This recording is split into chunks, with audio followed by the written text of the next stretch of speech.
Like a swarm of locusts, the Mongol horde emerged from the east, driven by a madman named Genghis Khan. When we first heard the rumors of their approach, we thought the Mongols were but mere bands of raiders, not unusual on the steppes.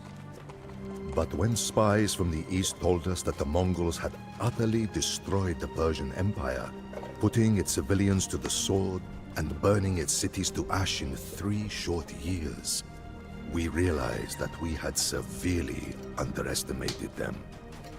Not much later, our own people faced this new scourge. Our Kipchak brethren to the east fought bravely, but were easily defeated, and several of their Khans were captured. The Mongols buried the Kipchak Khans alive underneath a podium on which the Mongol commander, Subutai Bahotur, sat to celebrate his victory.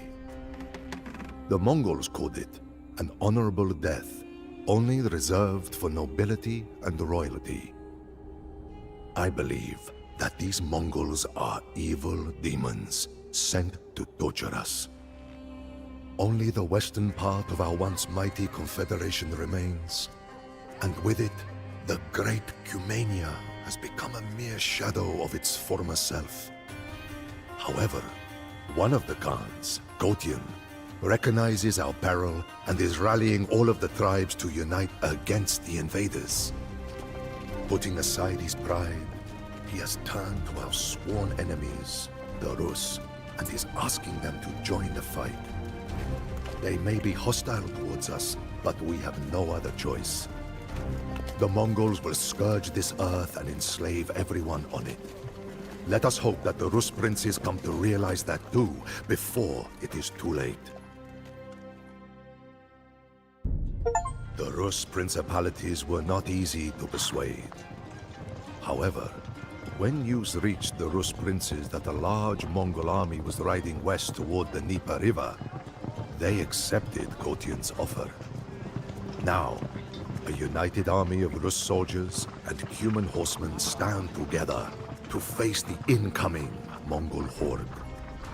It is a magnificent sight to behold as our combined armies march to meet the Mongols on the field of battle.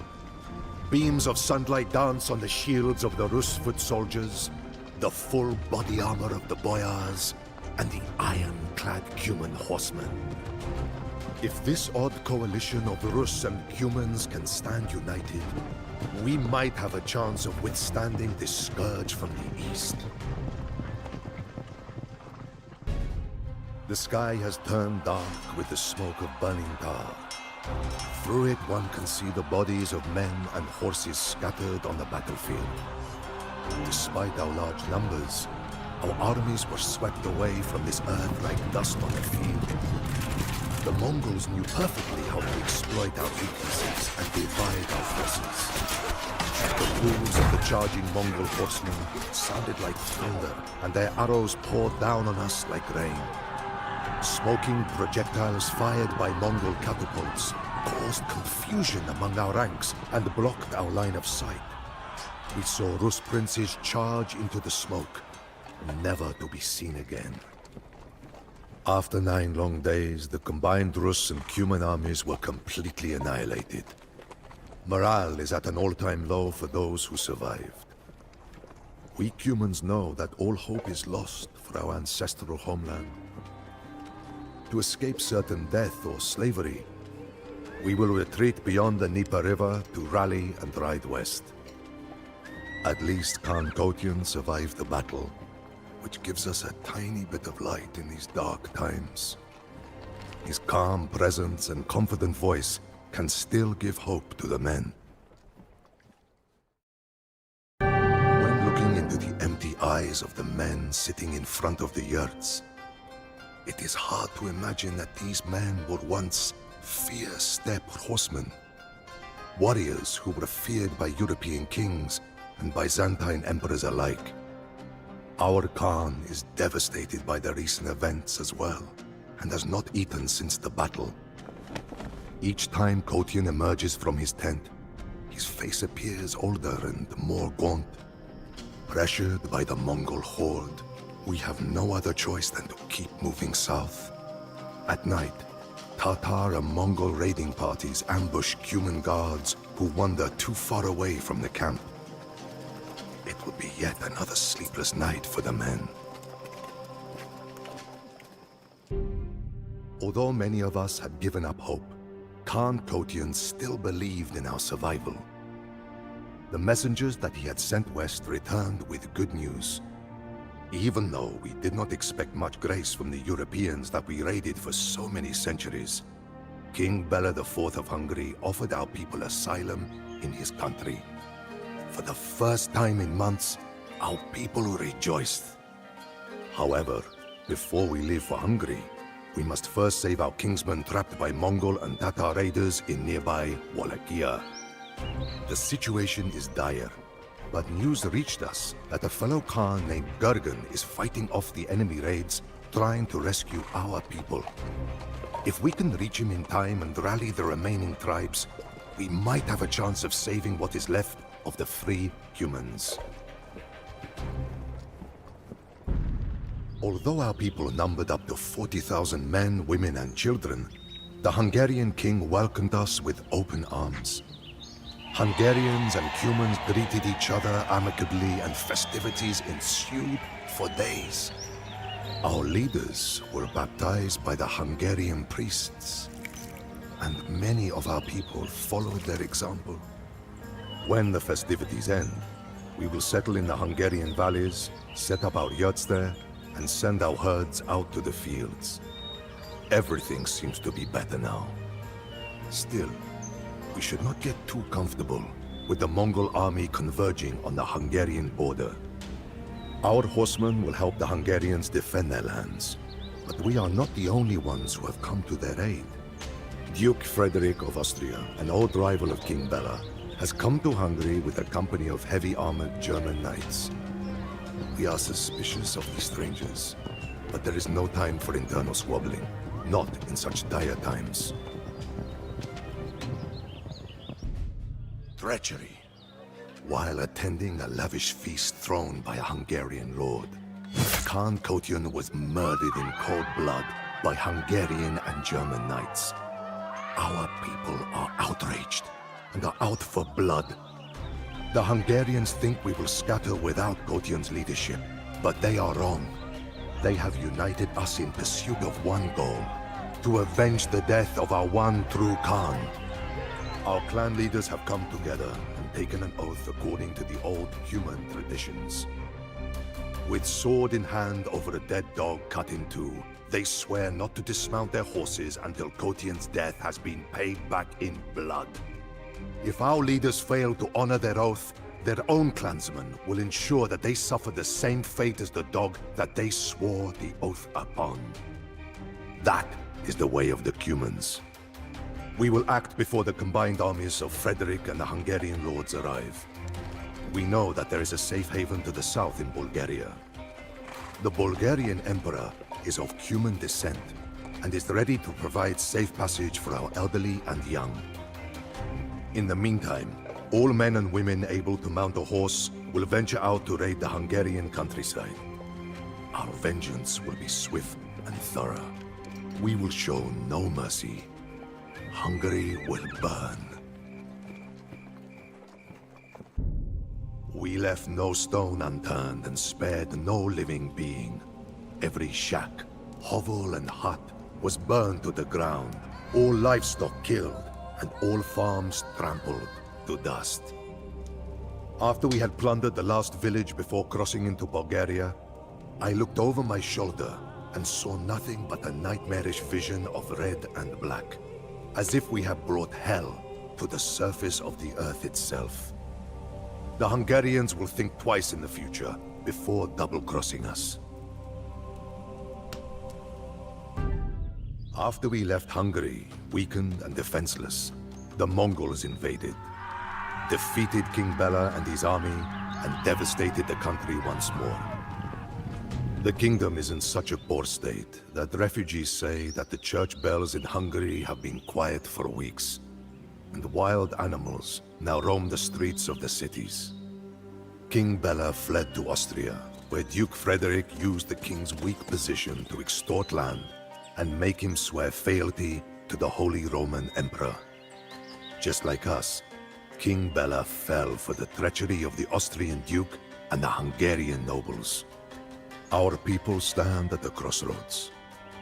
We received a letter from King Bela pleading with us to return to Hungary and help him deal with those who wronged us. Many of our leaders are not convinced and still wish to go to Bulgaria. It is not an easy decision, but it is I who have to make it. For I am the new Great Khan of the Cumans, and they depend on my wisdom. I am no Kotyan, but I will follow in his footsteps and ensure the survival of our people and their legacy, something which he had fought so hard for. It has been years since I last saw the lands of my ancestors. Although I still often find myself awash in fond memories of my younger years on the Eurasian steppes, I do not grieve, for it is fate that has led us here. Our people have spread out to all corners of the world, leaving a strong mark on it. In Hungary, the daughter of Kotyan married the eldest son of King Bela, and many of our people live there in peace now. The Cumans, who were enslaved and sold by the Mongols years ago, have carved out a new empire in the Middle East. I even heard that these Mamluks, as they are now called, have defeated the Mongol army invading Syria, halting their relentless expansion once and for all. Much blood has been spilled, but I can see a bright future for the people of former Cumania. One where we, like our ancestors before us, will keep on shaping the records of history. The day has come for you to know the truth. For many years, I avoided your questions, my child. About you, about me, about your father.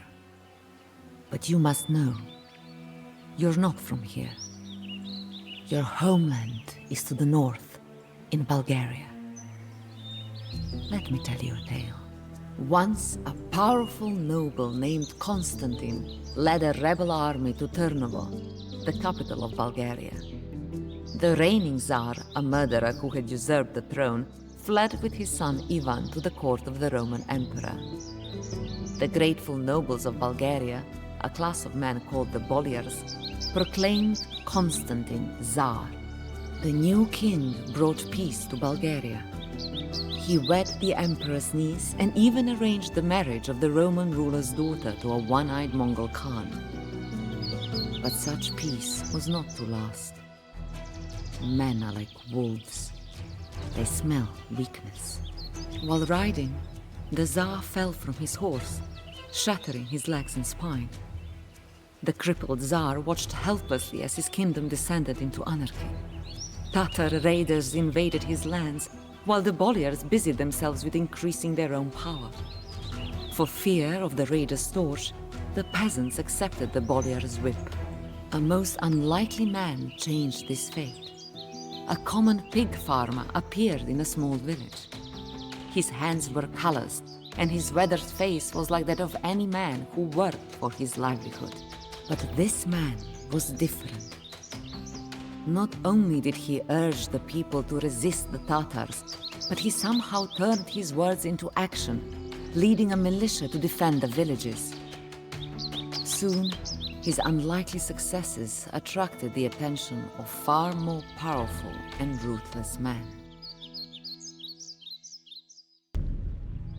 Sometimes, the actions of others force us to make drastic decisions. Such was the case with Ivaylo. Whatever his intentions, the armed band he led grew beyond him. It became a force of fury and of revenge.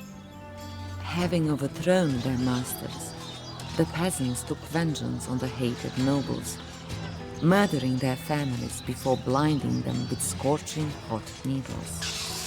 Ivaylo himself was said to have slain Constantine. The Tsar's severed head was carried by a horseman to Turnovo, the capital. There, it was presented to the Tsar's wife, Maria. and their 7-year-old son. After her husband's murder, the Tsarina ruled the kingdom in disarray. Though this would have challenged even the most capable Tsar, the dark-haired Greek princess was greater than most men. Beautiful and cunning, Maria Paleologina Cantacuzene was a daughter of two of the greatest families in Constantinople. She had wed the Tsar on the orders of her uncle, the Emperor, but her Byzantine guile proved as much a benefit to her husband. When a rival Bolyar threatened Constantine's rule, Maria offered to adopt him as her son and heir. The opportunistic Bolyar accepted and feasted in the Tsar's court, only to be found dead shortly afterward. Poisoned. But now, with an uprising in the countryside and scheming Bolyars in her own court, it would take all of Maria's cunning to preserve her power. But a more threatening menace came from her own uncle. The headstrong Roman Emperor Mikhail Palaiologos demanded his niece's submission. The Tsarina, just as strong-willed, refused. Furious that his own niece stifled his ambition, the Emperor chose an exiled prince to place on the Bulgarian throne. Ivan, the returning son of the Asen dynasty deposed by Constantine, led a great Roman army to retake his father's kingdom. The Tsarina alone could not defeat the Romans, nor could Ivaylo challenge both the Tsarina and Ivan. The logic of these facts dictated the most unlikely alliance between a rebel leader and the wife of the Tsar he murdered. Ivaylo's army filled the Yantra River with Roman dead, securing Maria's place on the throne. Now, the Tsarina had to fulfill her end of the bargain. As Ivaylo approached the gates to the fortress, Maria waited silently for the man who had killed her husband. As Ivaylo stepped before her, the Tsarina placed the Tsar's crown, once worn by her husband and father of her child, on the swineherd's head, crowning a peasant a king. The objections of the watching nobility were silent but palpable. Then, in a hasty ceremony, Maria wed the newly crowned Tsar, tying her fate with his. Ivaylo watched suspiciously as the Bolyars bowed their heads in his presence. No matter what respect they showed him as Tsar in daylight, he knew they whispered and cursed him in the shadows. Murderer! Peasant scum! Turnovo might be the city of the Tsars, but it belonged to the Bolyars. Ivaylo knew that remaining there would be a death sentence, but he was tied to the city. The Tsarina was carrying his child, yet fatherhood would have to wait. The Emperor was undeterred by Ivan Asen's defeat. He enlisted his son-in-law, a great Mongol warlord named Nogai, to unleash war on Bulgaria. A descendant of Genghis Khan, Nogai was broad-shouldered and barrel-chested. He had lost an eye battling a brother in the Caucasus, a disfigurement that cost him the chance to rule as Khan of the Golden Horde. However, that was to his liking. Nogai was not a man to sit idly in a golden tent. He became the kingmaker and the real power behind the Horde, leading its warriors into battle. Mongols, Tatars, humans, warriors as numerous as blades of grass streamed across the Danube into Bulgaria. Ivaylo raced in the middle of the night to the river town of Drastar. There, he would raise an army and make his stand. In Turnovo, the Tsarina, alone and with child, waited for his return. A lone rider approached Drastar and called for the Tsar. Ivaylo wondered, was this a messenger of the one-eyed Khan offering peace? But as the Tsar raised himself against the battlements, he could see the horseman was a Bulgarian. What word did he bring from Turnovo? Did he come to tell Ivaylo of the birth of his child? No, the rider bore a message which chilled Ivaylo and the survivors of the siege. Tsar, the horseman began, your men in Turnovo are dead, murdered by the Bolyars who have opened the gates to Ivan Asen. Ivan has taken the Tsarina and your newborn child and delivered them as prisoners to the Emperor.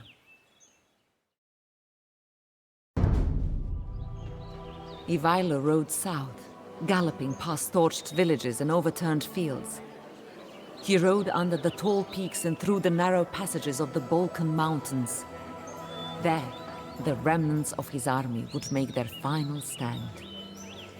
A great Roman army was approaching, sent to reinforce Ivan's faction in Ternovo. The army was commanded by the general, Mikhail Glabas, who had strengthened his already impressive numbers with Tatar mercenaries.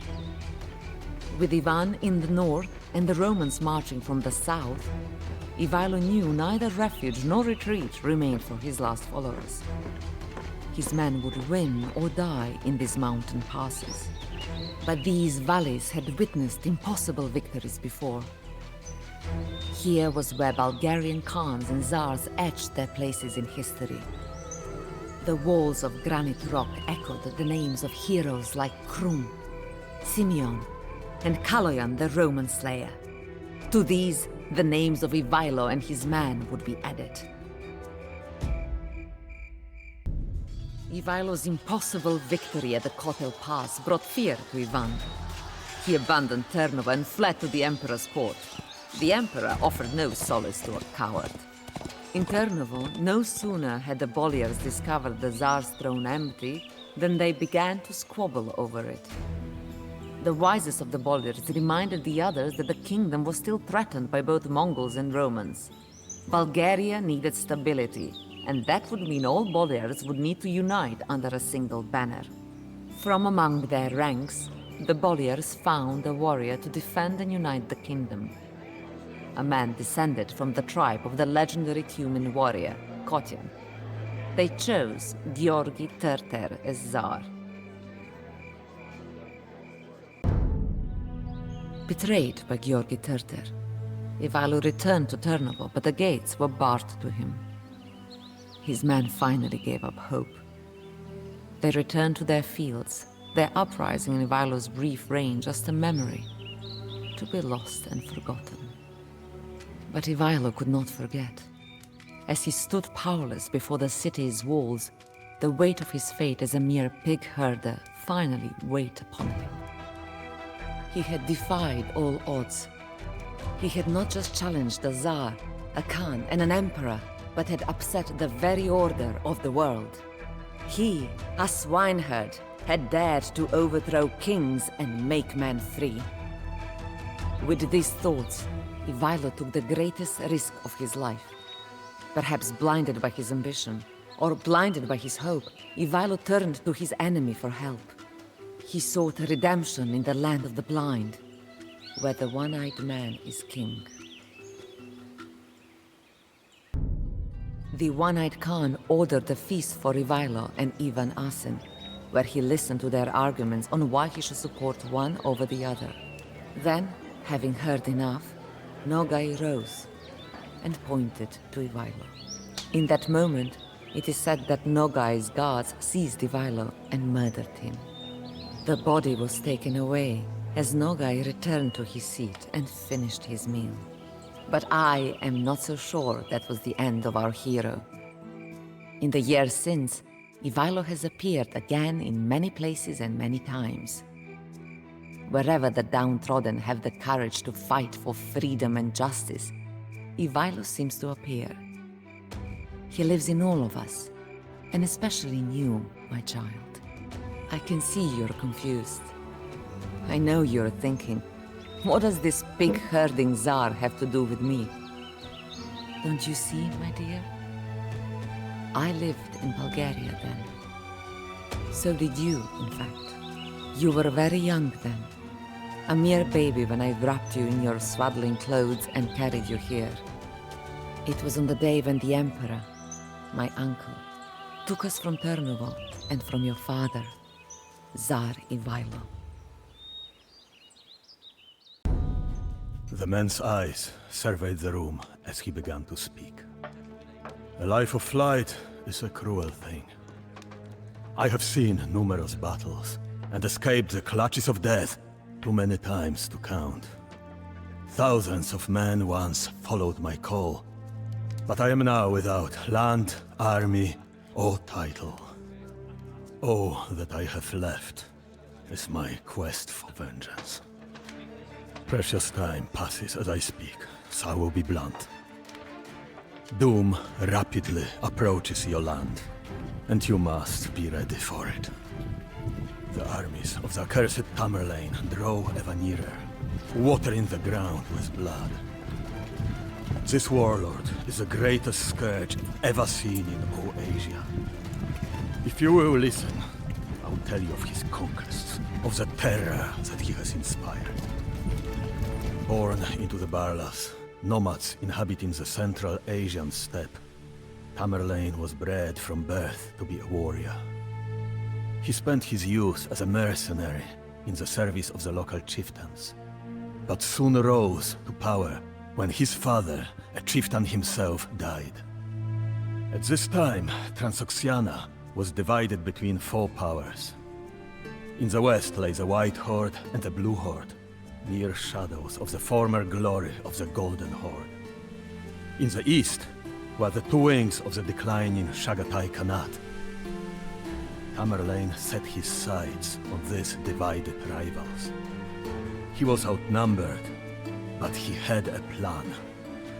Toktamish, a chieftain challenging his uncle Urus for rule of the White Horde, had sent messengers to Tamerlane seeking his support. If Tamerlane could defeat Urus and install Toktamish in his place, then Tamerlane could rely on the support of a powerful ally. As a child, Tamerlane had been dragged into Samarkand in chains by the Mongols. Now, all of Transoxiana was his to command. The leaders of the rival hordes all flocked to him to pledge their loyalty. The wind roared, whistling through the hall. Flames flicked in the great fires burning within, the distorted shapes resembling the forms of agile warriors. The lucky few that did not submit were destroyed with fire and sword. Towers were built from their bones. Tamerlane was now a great Amir, or lord, but his thirst for conquest was far from over. Convinced that my guest knew a great deal about this Tamerlane, I asked him for more insight. I had heard that Tamerlane had been maimed by arrow wounds to his hand and leg. How could his armies accept a lame man as their leader? A fair question, he answered. It is said that Tamerlane and his fellow tribesmen agreed to decide who would lead them by a foot race. Although Tamerlane's men ran more swiftly, he cast his cap onto the stake marking their goal, and thus won the race. This man seemed cunning as a fox, a dangerous adversary for any commander. I asked my guest to continue his tale. Tamerlane gazed southwest to Persia, a land torn by strife ever since the fall of the Ilkhanate. Persia was vast, its terrain a challenge to any ambitious conqueror. It would not be easy to take. Tamerlane, however, could count on the support of his ally Toktamish, who had reunified the Golden Horde. Together, they would ride down the squabbling Persian kingdoms. Toktamish's betrayal brought Tamerlane to a rare burst of fury. The man that he had regarded as a son, for whom he had sweated and bled, had stabbed him in the back. Tamerlane was forced to halt the Persian campaign to cope with this treachery. Thousands of battle-hardened cavalrymen ceased their pillaging and thundered northwest through the steppe to the lands of the Golden Horde and its allies in Russia. As if foreshadowing the tale to come, the snow of early spring began to fall outside. Winters lasted a long time in these parts, and even the nobles in the hall, clad in their furs, shivered. Tamerlane's vengeance was fearsome to behold, the man whispered. The blasts of wind intensified, snuffing out some of the torches within the hall. Servants bustled about, tending to the meat roasting over the fire. The scent of cooked birds, game, and mutton filled the air. This was the first time that Tamerlane's forces had ventured into Europe. The winters were harsh, and Toktamish surely hoped that the biting cold and far-flung supply lines would prove too much for the wily tactician. The armies of the Golden Horde burned crops and took all they could carry as they retreated.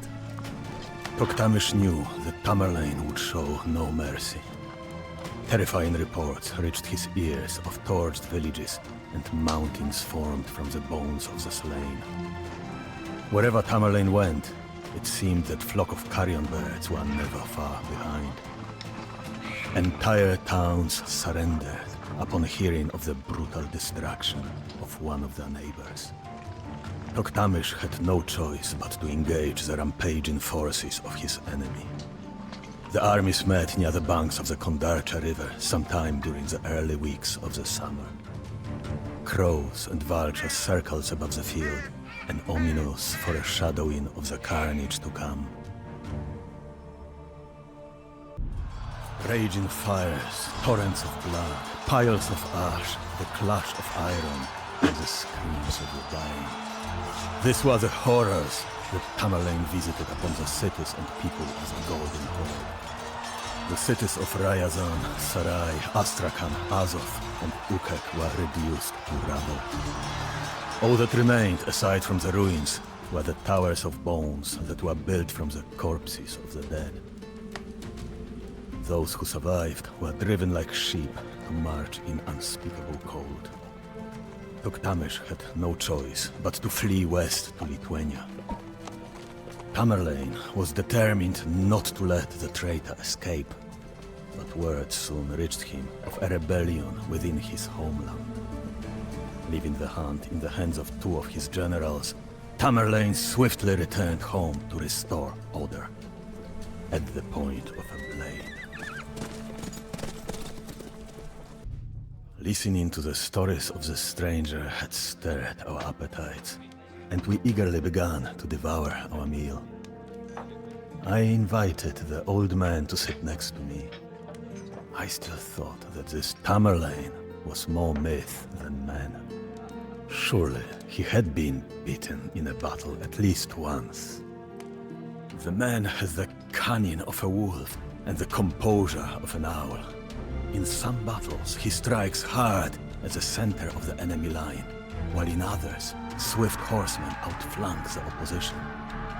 Then they feign a retreat to bait the enemy into a trap, a storm of arrows. When Tamerlane decided to cross the Khyber Pass into India, a different and terrifying challenge faced him. The armies of the Delhi Sultanate ruled the battlefield through their powerful elephants, monstrous beasts known to crush a horseman with a single foot. Drawing up his lines, the clever warlord waited to spring his latest trap. The Indian army relied on the charge of its dreaded elephants to shock their enemies and drive them into disorder. No stranger to the art of war, Tamerlane knew this. In a stroke of genius, he loaded the camels in his baggage train with straw and wood and set them aflame, whipping them toward the enemy lines. The sight terrified the elephants, who doubled back and trampled their own men. The battle was a rout. 200 years' worth of Indian treasure was loaded onto a train of wagons and carried back to Samarkand. In response to an uprising, Tamerlane's armies reduced the jewel of northern India to a charnel house. Death and fire mingled in a putrid stench that enveloped Delhi for weeks. Still, Tamerlane was not satisfied. there was unfinished business to the west. Silence gripped the court as the narrative evoked fear and awe. The meal had been finished for some time, and the fires were beginning to die low. If Tamerlane turned west, he surely would have collided with the mighty Ottoman Empire. Would he even dare to do such a thing? For some time, the local Turkoman tribes of the Levant had been requesting aid against Ottoman aggression. With his army rested and his coffers full of Indian riches, Tamerlane was ready for more bloodshed. He knew there was more than one way to motivate an army. Religious fervor and promises of land and plunder drove his men forward. This land was familiar with the terror of previous invasions, but nothing could prepare them for the onslaught that lay ahead. Thirsting for glory, Tamerlane's armies flooded across mountains, plains and rivers to terrorize Armenia, Georgia, and the Levant. Tamerlane's forces ran rampant, looting and burning as they went. For a land that had only recently experienced the plague, this scourge must have seemed to signal the end of the world. Although he was known for his military campaigns, Tamerlane was also a patron of the arts. When a city was sacked, the artisans and scholars were spared and sent to his capital at Samarkand, where they created a vibrant blend of cultures. Populations who resisted him, however, were not spared. After his siege had broken the Armenian fortress of Van, Tamerlane ordered its inhabitants hurled from the crags. Just like Hulegu, roughly a century before, Tamerlane showed particular cruelty to the city of Baghdad. Each man in Tamerlane's army was required to bring him 2 heads. The warriors slaughtered the population of the city, then slew the prisoners they had brought with them. It is said that to satisfy Tamerlane's command, some even slew their own wives. For the survivors of this savagery, it seemed as if the sun would never rise again. The relationship between Tamerlane and the Ottoman Sultan Bayezid was one of great enmity.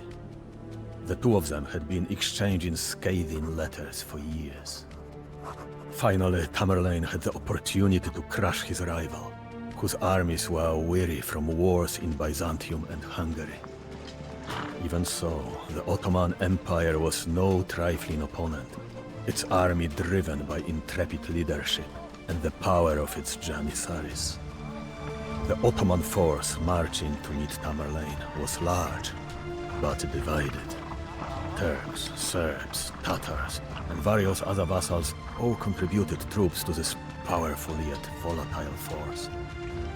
If some of them could be pried away and convinced to defect, the tide would turn in Tamerlane's favor. This would be his greatest test yet. The fate of 2 empires hung in the balance. The Battle of Ankara was a catastrophe for the Ottomans. Never before had they suffered the disgrace of having the Sultan captured in battle. Turning his armies around, Tamerlane left Anatolia in chaos. It is only a matter of time before he seeks another victim.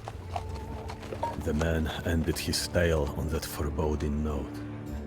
I realized that I had to prepare my kingdom lest my lands appear ripe for the picking.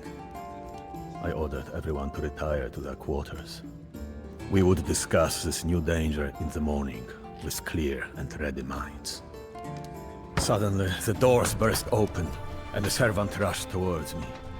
"Sire, a messenger from the Waldrod called Tamerlane is here to speak to you. He claims that you are harboring someone of interest to him." I turned to the old man who had not heard the messenger, and asked for his name. His weary, dark eyes met mine, and he answered in a grim voice. "I am Toktamish Khan, of the blood of Genghis Khan, and the rightful ruler of the Golden Horde.